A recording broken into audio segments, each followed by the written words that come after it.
patología muy bonita, es una patología que la van a ver en todas las especialidades que van a rotar, y las van a ver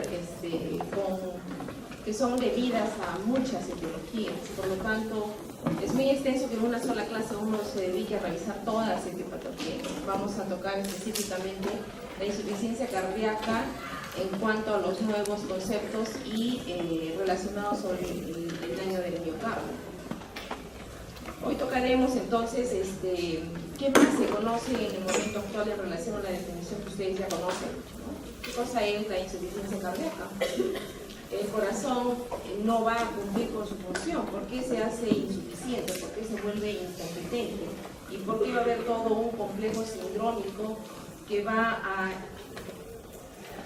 no cumplir, que no va a cumplir con su función? ¿Cuál es su función de tener un buen gasto cardíaco? Mientras haya un buen bombeo de sangre, voy a repartir esa sangre a todo el organismo para que cumpla con toda la perfusión y cada uno de los órganos cumpla con su metabolismo adecuado. Quiere decir que al tener yo un corazón insuficiente porque tenga una falla sistólica, es decir, una falla en el bombeo por mala contractibilidad del miocardio, o puedo tener un paciente que tenga una disfunción diastólica, es decir, que haya una falla en el llenado ventricular, o puedo tener un componente mixto, y por lo tanto de ahí van a venir las consecuencias de mala perfusión a todo el organismo. Ustedes ya conocen cuáles son los síntomas, ¿no? Cómo van a encontrar al paciente. Van a encontrar al paciente con una arritmia progresiva, si esto es un problema ya crónico, ¿no? Este es un paciente que está presentando dificultad para realizar todas las actividades en diferentes grados según el momento en que acude a nosotros. Este es un paciente que en determinados momentos puede ser una arritmia tan severa y agudizada porque está haciendo una congestión pulmonar y ya no hay una buena hematosis, entonces ya se imagina cómo está el PO2, el PAPI de esos pacientes. Y por supuesto que al evaluarlo al paciente, si yo estoy encontrando que esto es una falla de ventrículo derecho, entonces yo lo voy a encontrar al paciente con toda la signología pues, de falla de corazón derecho, y si esto es una falla predominantemente del lado izquierdo, lo voy a encontrar con los hallazgos que ustedes ya conocen de crepitantes. Incluso si esto es algo tan severo, el paciente puede incluso hasta tener ya alteraciones de acúmulo de volumen a nivel de esa pleura visceral, de esa pleura, que es un espacio pues, virtual que ustedes ya conocen. Bien, entonces, resumimos. Este corazón insuficiente no cumple con su función de metabolismo a nivel de todo el organismo, y entonces tenemos que agregarle a este concepto que ustedes ya conocían una definición agregada de la guía española de cardiología, donde además de lo mencionado se le agrega el concepto de cómo está la perfusión, la fuerza de fusión, de expulsión de la sangre del corazón. Si yo tengo una fracción de eyección que está a menos de 40%, entonces estaremos hablando de una falla de corazón con una fracción de eyección reducida. Pero si yo la tengo, la fracción de eyección entre 40 y 49, estaremos hablando de una fracción de eyección moderadamente reducida, pero también la puedo tener al paciente con una fracción de eyección más del 50%, es decir, que todavía está conservada esa fracción de eyección. Eso es lo que le estamos agregando según esta guía nueva.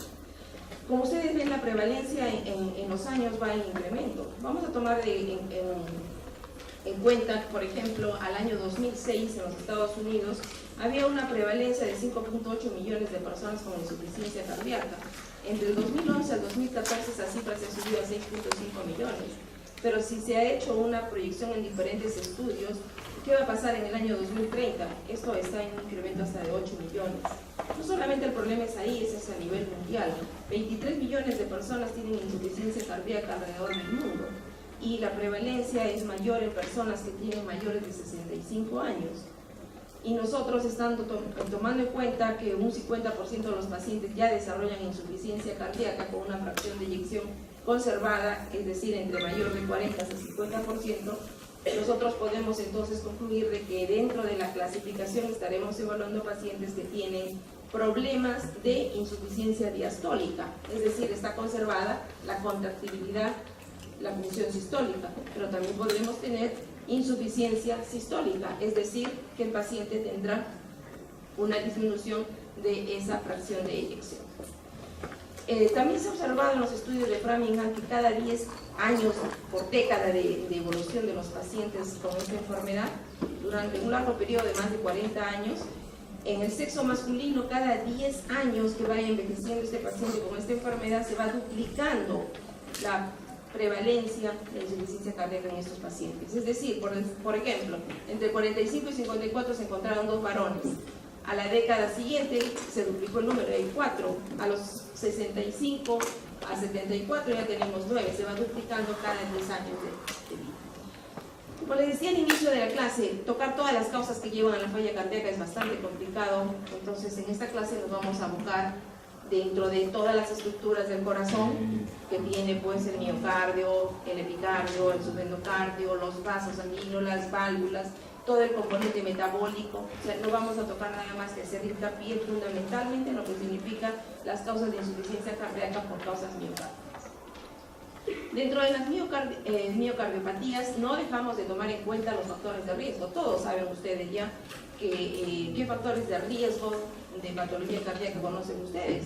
Los pacientes con hipertensión arterial, los fumadores, los pacientes que ahora vemos con más frecuencia, el sobrepeso y la obesidad, que la vemos desde la niñez, gran preocupación, los problemas de las valvulopatías, no las dejamos de pensar, problemas reumáticos que ya lleven de por sí, los problemas de hipertensión arterial es una de las causas más importantes de insuficiencia cardíaca. En el Perú tenemos una tendencia también a subir, ya de 23.7 hasta 25% de pacientes cuya causa es la hipertensión arterial.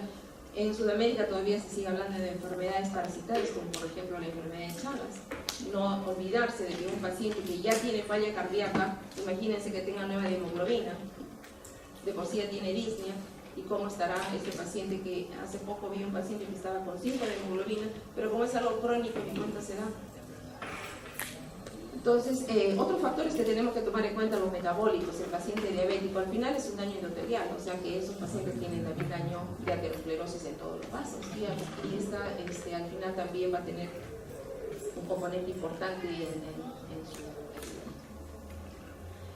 su... como decíamos, cuando la alteración estructural del ventrículo izquierdo o de la función es debida a causas, por ejemplo, a la arteriopatía coronaria, esto es el 60 a 75% de los casos vamos a encontrar esta asociación. Tenemos una alta prevalencia y asociación con pacientes con hipertensión. Causa desconocida va entre un 20 a 25%.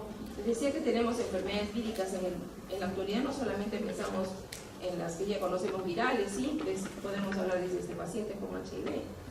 En exposición a toxinas, no solamente al alcohol, a la cocaína, a drogas, a fármacos, ¿no? Tenemos muchos pacientes con neoplasias, con quimioterapia, la tiramicina, por ejemplo.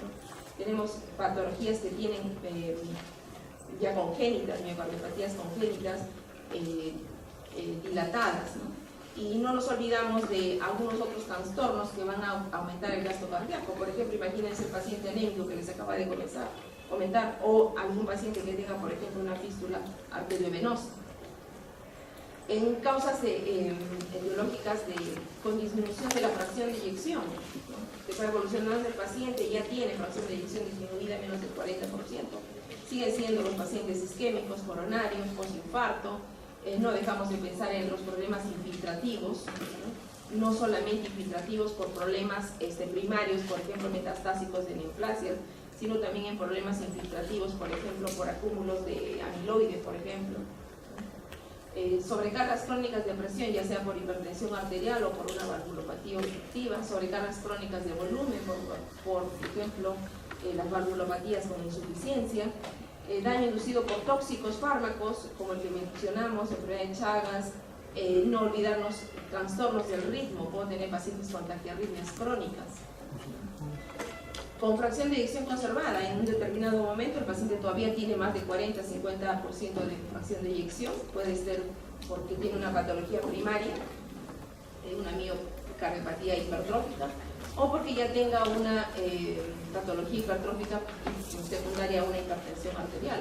El propio envejecimiento, les decíamos las miocardiopatías restrictivas, por ejemplo, por amiloide, sarcoidosis, fibrosis, Con fracción de eyección conservada, no dejar de pensar en los pacientes que tienen enfermedades pulmonares obstructivas crónicas que van a llevar a lo largo a la falla de corazón-pulmón. ¿No? Fallar ese pulmón, pero por falla pulmonar. Son las cardiopatías pulmonares, trastornos vasculares pulmonares. También no olvidarse de entre los pacientes que tienen alto gasto, ¿no? Los metabólicos a todos les viene a la cabeza la tirotoxicosis, ¿no? Ayer veía un paciente de 18 años que venía con un temblor fino, pero bien marcado, hermanos, y era la tercera vez que consultaba por emergencia. Cuando ya tenemos el concepto claro de temblor fino de mano, no tenía otros criterios, no se palpaba la tiroides, pero tengo la obligación de hacer un dosaje de las tiroideas. Era la tercera semana que venía consultando por emergencia y llegó a nuestro consultorio. Entonces, estos problemas metabólicos hay que resolverlos en el momento. Otras patologías que tenemos, por ejemplo, alteraciones nutricionales, deficiencia de tiamina, el beriberi, problemas de cortocircuitos, problemas arteriovenosos o de flujo sanguíneo. Acá está lo mismo, pero ¿por qué se las he puesto? Porque las guías, les decía, las guías españolas de cardiología, lo ha resumido, me parece muy bonito el orden, ¿no? Dentro de las patologías miocárdicas, todas las relacionadas con isquemia e infarto, las patologías de daño tóxico, ¿no? Ahí mencionando no solamente el alcohol, la cocaína, metales que también están agregados, otros medicamentos aparte de los que hemos mencionado, que la tiramicina, por ejemplo, pero aquí también considerar otros componentes, interferones monoclonales, anticuerpos monoclonales, la misma radiación. Dentro de las enfermedades inmunes inflamatorias, no olvidarnos por favor de los pacientes que estén relacionados a patologías como infecciosas, ¿no? Ahí mencionábamos por ejemplo el Chagas, pero también hay otras como las producidas por hongos, por bacterias, y otras que no están relacionadas con problemas infecciosos como por ejemplo asociadas a colagenopatía, a lupus, a artritis reumatoidea, a vasculitis, problemas infiltrativos que ya les mencioné, tanto el primario como el metastásico, el relacionado a problemas metastásicos por problemas de neoplasias, o los no relacionados a neoplasias como por ejemplo sarcoidosis, amiloidosis, daños de otro tipo, ya hemos mencionado los nutricionales, y dentro de ya el daño a nivel producido a nivel de llenado de cardiovascular, secundario ya la hipertensión o a la valvulopatía o otras patologías que veremos en otras clases como las pericarditis y los problemas de arritmias, tanto las bradi como las taquiarritmias. Bien, vamos a correr un poquito aquí en lo que significa fisiopatología, porque si no el tiempo va a volar, y nuestro objetivo es hacer hincapié, una vez hecho el diagnóstico, cómo voy a tratar a mi paciente. Entonces, dentro de la fisiopatología, recordar básicamente esto. El paciente puede estar asintomático, pero en la evolución va a comenzar a presentar los síntomas. Y van a ser una serie de mecanismos compensadores que van a tratar de equilibrar la homeostasis del organismo a nivel del funcionamiento del corazón. Entonces, inicialmente, ¿qué va a suceder en nuestro cuerpo? En nuestro cuerpo va a activarse todo el sistema adrenérgico.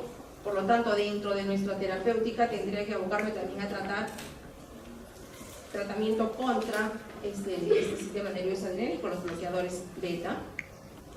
Se va a activar el sistema renina-angiotensina-aldosterona. ¿Por qué? Porque ese corazón es insuficiente. Hemos dicho cuál es lo que está pasando. No cumple su función. Y si no cumple su función, el gasto cardíaco cae, la presión arterial va a caer y va a venir todos los mecanismos que van a tratar de compensar vasoconstrictores para contribuir a superar este evento.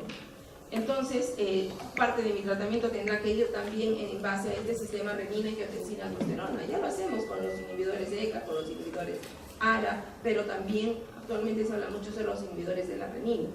Y por último, sobre los sistemas neurohormonales de las citoquinas, porque se activa pues todo el sistema inflamatorio y todo este sistema de neurohormonas, de péptidos, pro-BNP, ANP, que son los péptidos natriuréticos, atriales y cerebrales, ¿no? Entonces, al inicio simplemente se va a tratar de restablecer la función, pero esto va a ir con el tiempo empeorando, va a ir remodelándose, ese corazón va a cambiar de forma elíptica, se va a convertir en forma concéntrica, la disminución y la capacidad de bombeo del corazón comienza a disminuir, y entonces el corazón comienza a tener, a través del tiempo, a través de los años, esta fracción de eyección comienza a disminuir, pero al mismo tiempo estos mecanismos compensadores son los que están haciendo que continúe su función y pueda sobrellevar la capacidad de bombeo de esa función del gasto cardíaco. Dentro de, cuando vemos a nosotros al paciente, ¿cómo es que se van a activar una serie de componentes neurohormonales? ¿Cómo es que se activa la hormona antidiurética, el AMP, la vasopresina? Hay vasoreceptores a nivel de corazón, a nivel de la aorta, a nivel de las carótidas, y le llevan el mensaje aferente a nivel cerebral, y se van a dar las respuestas a nivel del sistema nervioso simpático, produciendo vasoconstricción, activación a nivel del riñón, del sistema renina, angiotensina, aldosterona, ¿no? Y a nivel periférico pues se produce entonces la vasoconstricción periférica. Eso es todo lo que estamos resumiendo aquí. Tenerlo bien en claro, porque este es el mecanismo por el cual nuestra presión arterial, que comienza a caer en las fases avanzadas, ya comienza a levantarse con el efecto.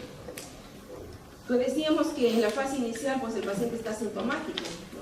Pero ya se comienzan a aparecer todos estos cambios y remodelación del ventrículo izquierdo, y por lo tanto, cuando ya hay esa injuria miocárdica, ya sea porque yo tenga un paciente que tuvo vamos a poner una angina, un problema previo de infarto, es una coronariopatía crónica, ese daño está ocasionando un tejido muerto a nivel de ese miocardio, y por lo tanto esa área, pongamos que si ha habido un infarto de la cara inferior, ¿no?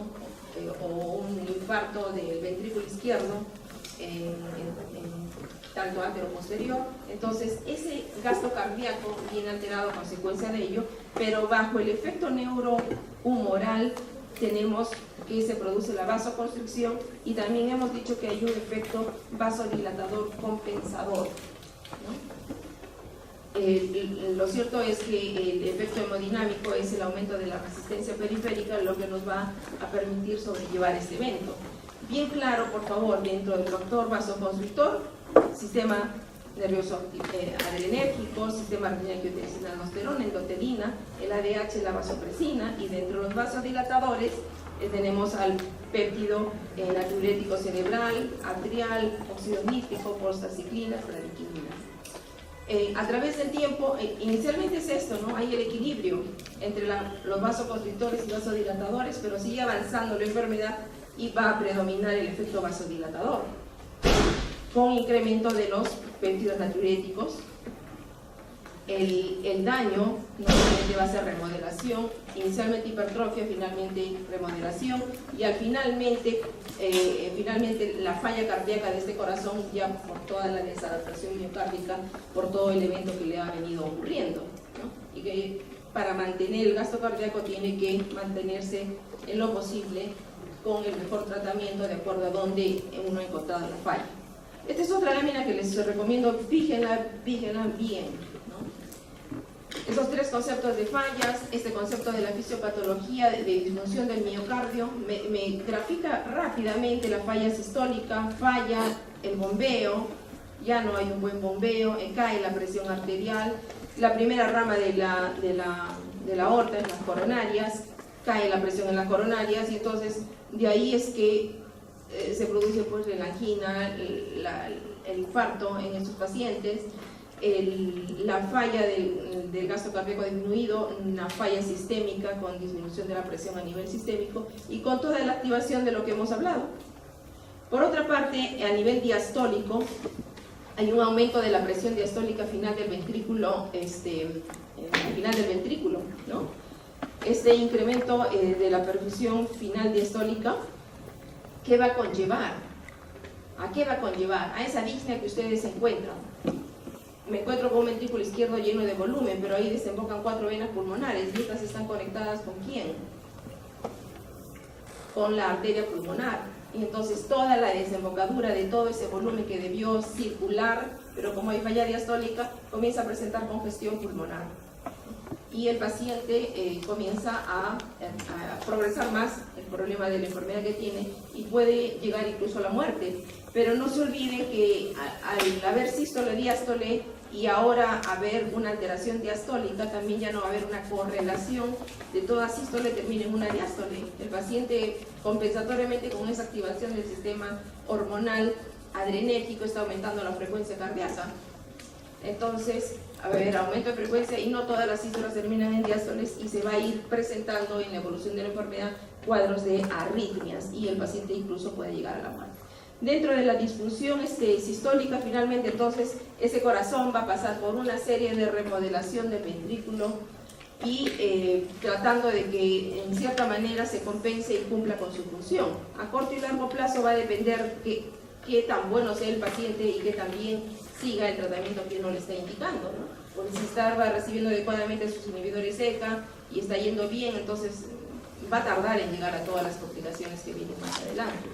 Pero si el paciente es desordenado, no cumple, no hace el cambio de la vida, el estilo de vida, de alimentación, entonces el sistema sigue empeorándose día a día y vamos a llegar pues al paciente con una disfunción sistólica a lo largo del tiempo. Si es un paciente hipertenso, por ejemplo, miren con el tiempo, esto es lo normal, pero ¿cuál es la resistencia de la salida al flujo?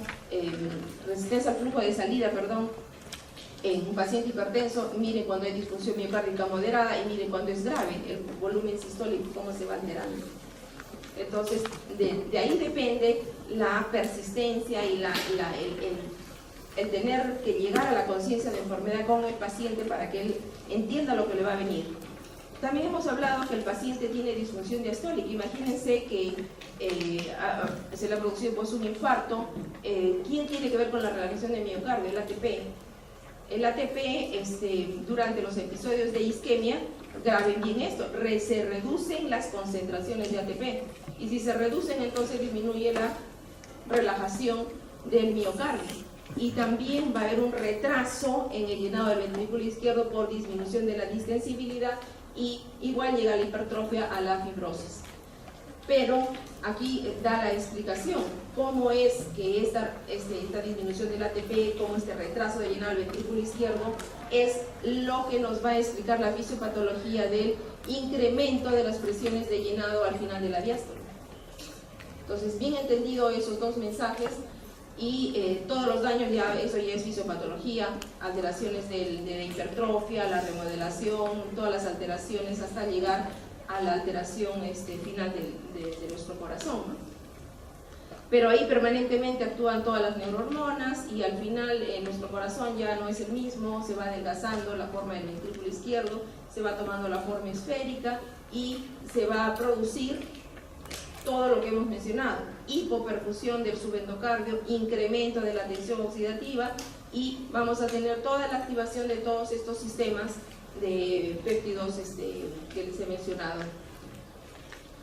Tener mucho cuidado en la evolución de estos pacientes, porque a la larga van a llegar o a la falla sistólica o a la falla diastólica o, como les dije, a una combinación de los dos. Toda falla cardíaca izquierda, ¿en qué va a terminar si es que no tiene una buena evaluación y seguimiento? En falla cardíaca derecha y con toda la signología de lo que implica ello. Dentro de la clasificación de la New York Heart Association tomamos en cuenta lo que es la disnea. Acá otra tercera diapositiva que tienen que grabarla bien: clase 1, 2, 3 y 4. El paciente en la clase 1 es una disnea que la puede manejar, es un paciente que tiene que está prácticamente asintomático, ¿no? No tiene fatiga, no tiene palpitaciones, no tiene similares de angina, no hay disnea. Pero en la clase 2 el paciente ya tiene una limitación leve para las actividades cotidianas, ¿no? Entonces, si antes caminaba 3 cuadras, esas 3 cuadras para él ya son difíciles, porque ya comienza o le palpita el pecho, o tiene angina, o tiene alguna precordialgia, o alguna similar. En la clase 3 el paciente ya tiene una marcada limitación, no puede comer tranquilo, no puede bañarse, no puede hacer las actividades mínimas, ya está con falta de aire. Y la clase 4 que está en reposo y le falta el aire. Otra clasificación que también tiene cuarta diapositiva que tienen que grabarla es esta, ¿no? La clasificación funcional, porque aquí según la Asociación de Enfermedades Coronarias y la enfermedad de Asociación de Enfermedades de Norteamérica, lo que nos hacen hincapié, los estadios de la evolución de la enfermedad. Es muy fácil de hacer el diagnóstico en el estadio C y D, que es, digamos, la punta del iceberg, pero nosotros tenemos que partir del A a B. A es, ¿qué factores de riesgo tengo? Tengo padres diabéticos, hipertensos, coronarios, muerte súbita. Ojo, tengo 40 años y soy obesa, no tengo nada, y mi carga genética es muy importante. Entonces tengo que enseñar a ese paciente desde muy temprana edad que no debe estar en esas condiciones. En el estadio B es aquel paciente, en el estadio 1 entonces, pero en el estadio A, entonces estamos viendo lo que dice ahí. No hay enfermedad cardíaca y no hay síntomas, pero sí tiene factores de riesgo importantes. En el estadio B el paciente tiene una enfermedad cardíaca ya estructural, pero no tiene síntomas. O sea, si hacemos un paralelo con la clasificación de New York Heart Association, encontraríamos en un NYHA 1. Es decir, que el paciente no tiene manifestaciones de falta de aire. Pero ya llegamos al estadio C, que es donde llegan nuestros pacientes. Esos son los pacientes que ya tienen enfermedad cardíaca estructural, pero además de ello tienen síntomas. Es decir, que el paciente aquí puede presentarse cualquier estadio de la clasificación del NYHA. De esa clasificación del New York Heart Association podemos encontrarlo en la etapa 1, 2, 3 o 4 que hemos mencionado. Todo va a depender cuál es el grado de disnea. Y en la etapa D, a pesar de que hemos hecho todos los tratamientos habidos y por haber, el paciente ya tiene un problema refractario y por lo tanto, ese es un estadio el más grave. Dentro de la ecocardiografía, esto les dije en la primera diapositiva, este es el concepto que se agregó, ¿no? El paciente con insuficiencia cardíaca que tiene una fracción de eyección disminuida, menos de 40% en el caso de disfunciones sistólicas, insuficiencia cardíaca con preservación de más de 50% con disfunción diastólica, ¿no? En las guías americanas además incluyen este concepto, ¿no? Fracción de eyección preservada limítrofe, que va entre 41 y 49% de fracción de eyección, y la preservada mejorada mayor del 40%, pero con antecedentes de insuficiencia cardíaca y con fracción de eyección baja. Acá sí son ustedes tromes en todo lo que significa la sintomatología, así de aquí simplemente recuerdo todas las manifestaciones y síntomas que tiene el paciente: falta de aire, fatiga, disnea. El paciente, ¿por qué? Porque tiene congestión pulmonar. ¿Por qué usa 3-4 almohadas y está en ortopnea? ¿Por qué el paciente en la noche se levanta a orinar más? ¿Por qué tiene súbitamente despierta y tiene una disnea paroxística nocturna que lo hace confundir hasta con episodios de asma? ¿Por qué el paciente puede presentar episodios de respiración de Cheyne-Stokes? ¿Por qué el paciente hace congestión pulmonar, hace edema agudo de pulmón con los crepitantes que ustedes van a encontrar? Pueden encontrar al paciente con esa mala hematosis, ya el paciente con alteración del sensorio. El paciente va a tener ya signología de cambios en la presión arterial, inicialmente sostenida por los cambios que se producen neurohormonales, pero finalmente el paciente ya en estadio grave severo, el paciente entra en hipotensión. Evaluar si el paciente tiene taquicardia, evaluar incrustación tubular, evaluar los estertores, el derrame pleural, evaluar dónde está el impulso máximo a nivel del precordio, evaluarse el tercer ruido, que es para evaluar el soplo protodiastólico, que es un signo muy importante y que se detecta en esos pacientes con insuficiencia cardíaca. Evaluarse el cuarto ruido, evaluarse hepatomegalia, citis, ictericia, edema periférico, y en las fases severas está caquético. Esto es un resumen, ya han evaluado todo, ya se acordaron todo, ahí está el resumen de todas esas 10 diapositivas, qué cosa es lo que hay. ¿Por qué es importante los criterios de Framingham? En los criterios de Framingham ustedes tienen que tener 2 criterios mayores y uno menor, o uno mayor y 2 menores para hacer el diagnóstico de insuficiencia cardíaca. Es decir, yo tengo un paciente que me acaba de hacer la consulta porque la familia dice que está en ortopnea, 1, al examen le he evaluado tercer ruido, ya tengo 2 criterios mayores, y y vamos a poner que solamente tenga 1, ¿no? El paciente está consultando porque tiene disnea paroxística nocturna y tendría que buscar 2 menores. Voy a buscar si hay edema bilateral en miembros inferiores, voy a buscar si hay derrame pleural, sector nocturna y completo 2 de ellos y hacen mis criterios. Paciente mujer de 60 años que es diabética de tipo 2, que es hipertensa de más o menos 5 años, que es fumadora, que es dislipidémica, obesa y que 6 horas antes del ingreso presenta disnea al esfuerzo con dolor precordial con irradiación a mandíbula. Estamos hablando de quién? De una mujer. ¿De qué edad? 60. ¿Tiene factores de riesgo? Sí. ¿Cuáles? Diabetes, hipertensión, fumadora, dislipidémica y obesa, o sea, tiene bastante. ¿Y qué está haciendo? Dolor precordial. Estamos pensando en posibilidad de qué? De una patología anquinosa, una cardiopatía coronaria. ¿De qué tiempo? De 6 horas. ¿Aguda, crónica? Aguda. La presión arterial está con 150/95, está con hipertensión arterial, la frecuencia cardíaca está en 100, tiene frecuencia respiratoria 22, saturación de 88, tiene alteración de varias áreas. El paciente está diaforético, pálido, no hay edema malleolar, el componente es agudo, no hay incrustación yugular, está taquicárdico y hay crepitantes bivasales. Le toman un EKG, un electro y encuentran ST elevado en D2, en D3 y ABF. Estamos encontrando signos de infarto, lesión, angina, lesión aguda de elevación del ST. ¿En qué cara? D2, D3, ABF, cara inferior. Encontramos la placa radiopacidad algodonosa parietal bilateral, el patrón algodonoso bilateral congestivo de alas de mariposa de componente intersticial. Pregunta, ¿cuál es el diagnóstico más probable? El paciente tiene tromboembolia pulmonar, arritmia, pericarditis crónica, diabetes mellitus, síndrome coronario agudo. Ustedes ya saben la respuesta, ¿verdad? Acabamos de decirlo. En la insuficiencia cardíaca aguda no se encontrará el siguiente síntoma. En lo agudo no se encontrará el siguiente síntoma, no signo, síntoma. Disnea progresiva, taquicardia, ortopnea, disnea paroxística nocturna, edema malleolar de miembros inferiores. ¿Cuál es? La primera fue cardiopatía coronaria aguda y el síntoma que no voy a encontrar, disnea progresiva. Muy bien. En los exámenes de laboratorio que tengo que ir a buscar yo a mi paciente, tengo que ir a buscar todo lo que necesito. Si este es un paciente con enfermedad crónica y tiene una descompensación aguda, busquen todo lo que necesito, desde su hemograma completo, electrolitos, el BUM, urea creatinina, pruebas enzimas hepáticas, y si es que tengo adelante un paciente que tiene diabetes, dislipidemia o es tiroideo, tendré que agregar las pruebas restrictivas.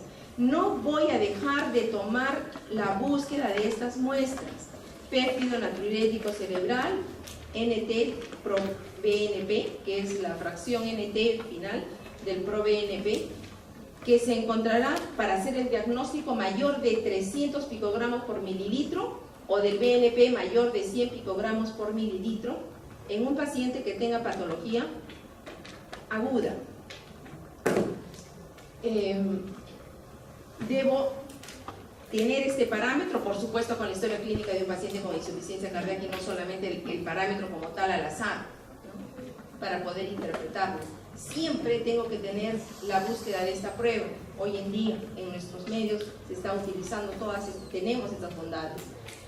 No olvidarse, acá tenemos pacientes, por ejemplo, que tienen insuficiencia cardíaca izquierda y miren en falla ventricular izquierda cómo están los niveles de péptido natriurético atrial y cerebral, están elevados. Estos marcadores son los que a más grado y severidad de enfermedad vamos a encontrar los niveles más altos. Tomar el EKG, tomar la radiografía de tórax. Busquen, por ejemplo, acá tienen un paciente que tiene signos de sobrecarga ventricular izquierda, pero acá hay un ST disminuido y la onda T isquémica. Busquen siempre su placa de tórax, ¿no? El patrón congestivo, miren acá en ala de mariposa, aquí es una placa normal. Miren acá en evolución otro paciente con gran componente algodonoso alveolar, aquí con mayor componente, pero fíjense, toda insuficiencia cardíaca tiene alguna causa. ¿Qué pasa si el paciente tiene historia de disnea, tos, expectoración? Estoy pensando en patrón radiopacidad y con broncograma aéreo. Entonces no dejo de descartar la posibilidad de que el componente que le ha desencadenado la insuficiencia cardíaca que estaba yendo regio con su tratamiento es una neumonía agregada. Entonces busquen todos los exámenes que requiero. Si requiero resonancia en algunos casos, voy a tenerlos.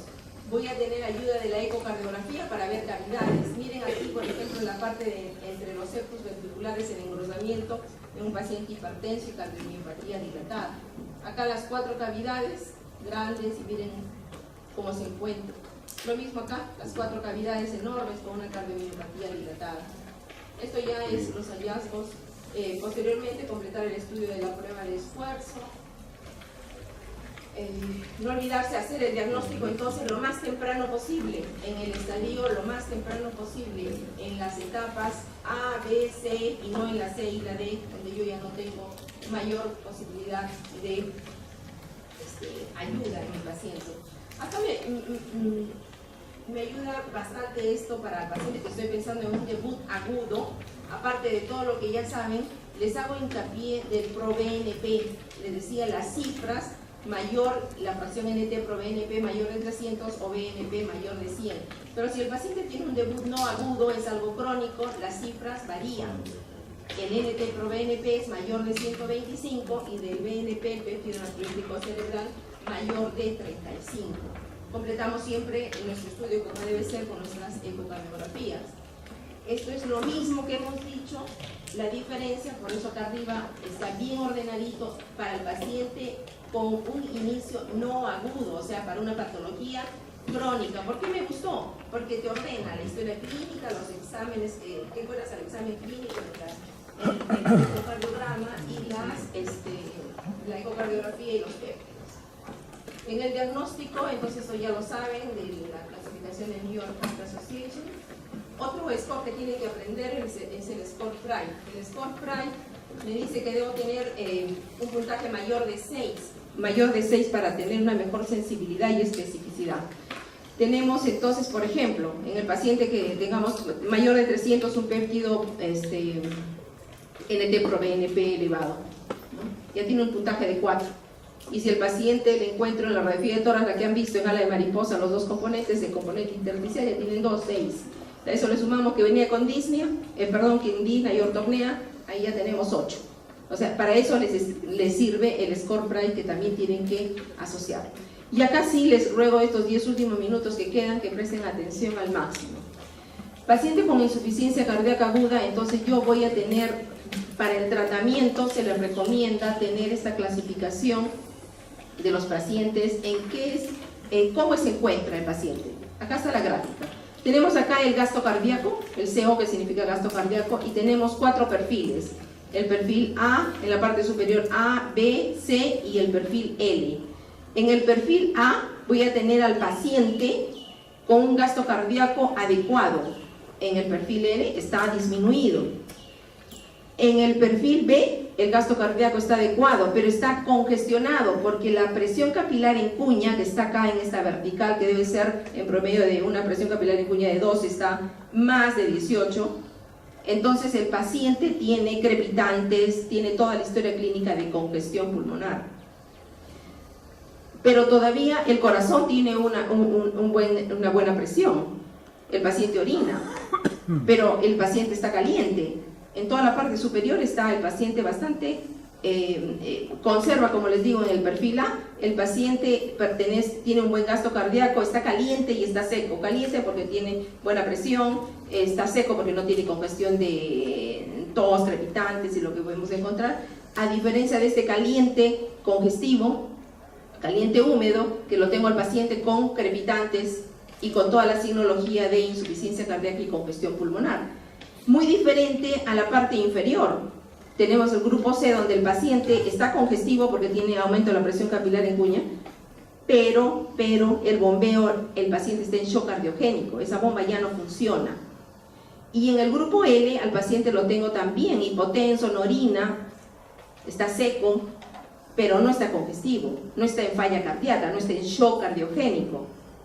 Entonces el tratamiento de esto va a depender. Aquí me gustaría mantenerlo en el grupo A. Presten atención, en ese paciente factores de riesgo de categoría A, le voy a dar mis inhibidores SECA, lo voy a tener al paciente su cambio de estilo de vida, lo voy a tener, si ya tiene tratamiento, lo voy a mantener con inhibidores SECA o inhibidores ARA para favorecer la remodelación de este miocardio.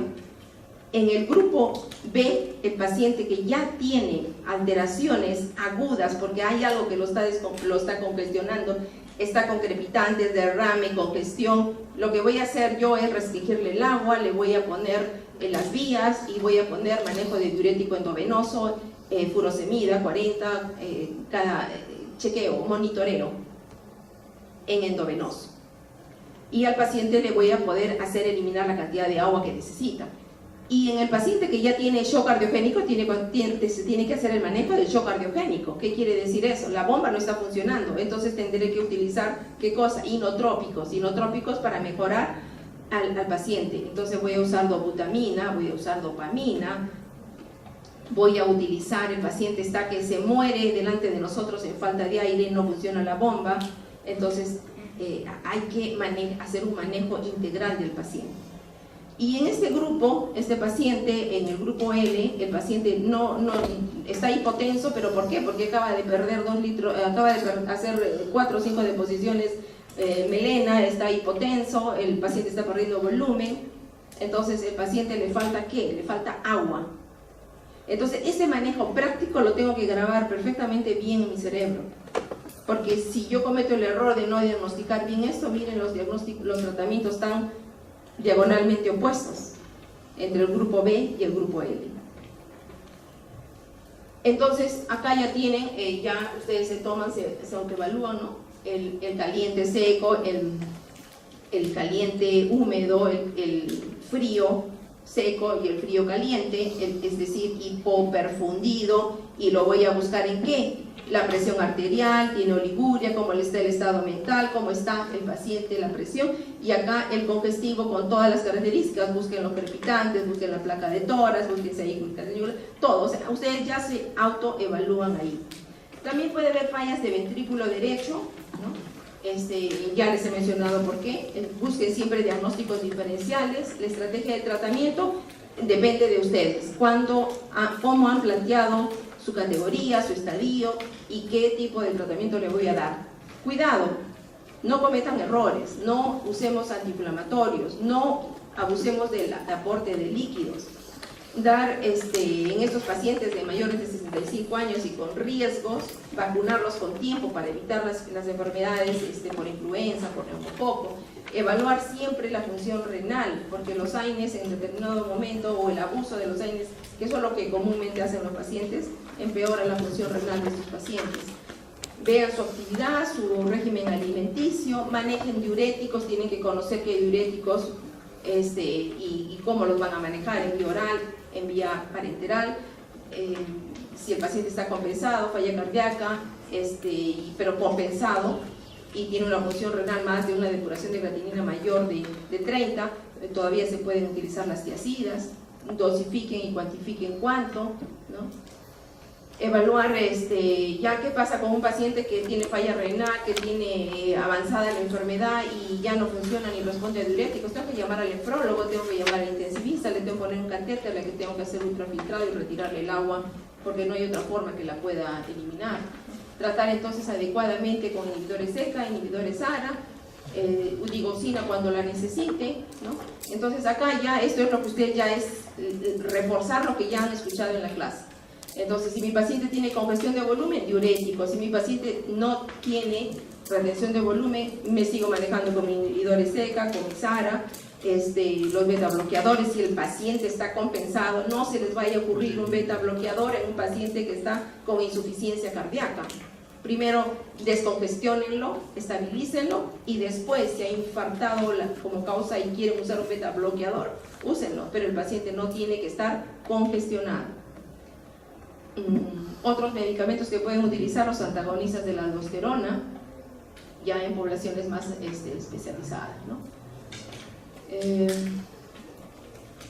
Bien, todo lo que les he dicho acá es simplemente toda la parte de la transcripción de lo que les he hablado de cómo tratar al paciente, y esto ya es en forma nuevamente gráfica, ¿no? En qué estadio está su paciente y cómo manejo mi paciente, ¿no? El paciente está acá congestivo, bastó solamente los diuréticos, tuve que usar dilatadores, tuve que usar inotrópicos, estoy yéndome ya al shock cardiogénico. O sea, todo va a depender mi manejo ¿dónde estoy? Estoy entrando acá, mis inotrópicos, mis vasodilatadores, mis diuréticos, en el estadio C. Y acá reforzar, siempre asociando la fisiopatología con el tratamiento van a acordarse mejor qué uso, ¿no? Si tengo al paciente con insuficiencia cardíaca sistólica, voy a usar el digitálico. El paciente tiene bajo gasto cardíaco, uso mi digitálico. Tiene activación del sistema nervioso simpático, los betagonistas. El paciente quiere evitar todos los efectos de remodelación que van a venir y todos los efectos secundarios, inhibidores SECA o los inhibidores, dentro de la evolución de la enfermedad el paciente va a ir a vasoconstricción. Voy a usar los inhibidores de los inhibidores SECA, de los inhibidores o antagonistas de la angiotensina. Pero actualmente se está hablando de otro tipo de fármacos. Ustedes ya saben cómo manejar un ECA y les he puesto al final unas diapositivas donde están todos los grupos, desde el simple en Alapril. Estoy en un pueblo alejado y no tengo ARAS, no tengo Ibersartán, no tengo Candesartán, pero sí tengo en Alapril. Úsenlo en la dosis adecuada y va a cumplir su rol y su función de inhibidor ECA excelente, tan bueno como el ARA, disminuyendo la mortalidad y favoreciendo una buena remodelación del miocardio. Pero actualmente también se habla de los 3 puntos que les dije al inicio, ¿no? Uso mi beta bloqueador, pero también puedo utilizar, se activa el sistema renina angiotensina aldosterona, o sea, puedo utilizar un alisriquén, que es un inhibidor de la renina, ya se usa en algunos medios, entonces tenerlo en cuenta. Inhibidores de la renina que les menciono, y esto es lo mismo. Eso es simplemente para completar la fisiopatología. Concepto bien claro, en el tratamiento, en la fase aguda de un paciente con edema agudo de pulmón, disminuir la congestión, usamos diuréticos. En la fase crónica necesito mejorar la contractibilidad. Aquí les he puesto listas de medicamentos para cuando los necesiten utilizar. Ya voy a usar un inotrópico, ¿y cuánto le doy? ¿No? Entonces voy a usar dobutamina, 1 a 2 picogramos por kilogramo por minuto. Quiero mejorar la función renal, además que tenga perfusión renal, de 1 a 2 picogramos por kilogramo minuto de dopamina. Entonces, simplemente les he mencionado ahí las tablas de diuréticos, de inotrópicos, de antagonistas. Pero aquí la gráfica ayuda más. ¿Por qué debo dar inhibidores SECA? Ahí está. Mejora el tiempo de sobrevida de los pacientes. ¿Y por qué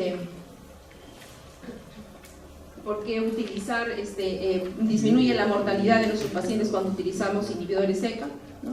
En diferentes estudios, ahí tienen unos estudios de Kaplan-Meier, en poblaciones grandes, ¿no?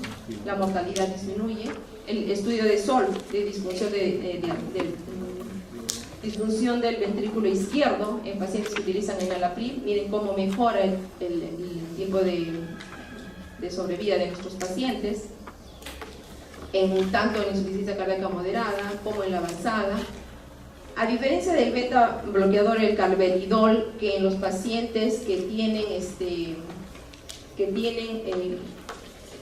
incrementamos dosis acá en negro, incrementamos dosis en pacientes que no son isquémicos y sí, el paciente mejora su fracción de eyección, pero no sucede eso en los pacientes que son isquémicos, o sea, no es un tratamiento utilizarlo para el no isquémico.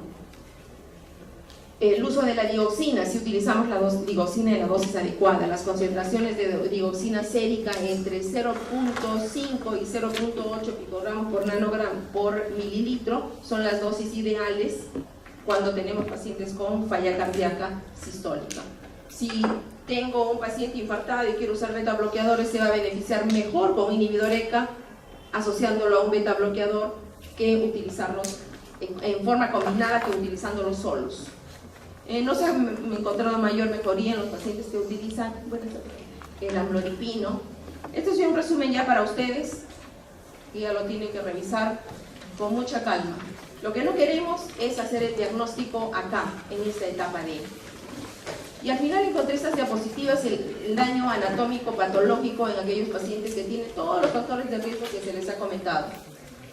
Simplemente para ustedes, porque ya todo lo que les acabo de decir ya está esto es simplemente para reforzar algunos datos. Y lo que les comentaba al final,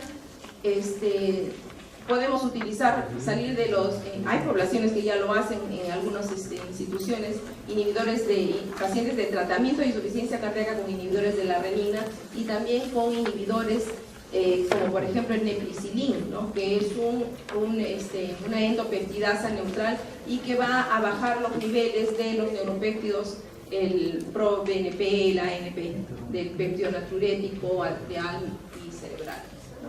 Pero son cosas que deben pasar en su cabeza, que ya existen. Les recomiendo todo lo que hemos explicado.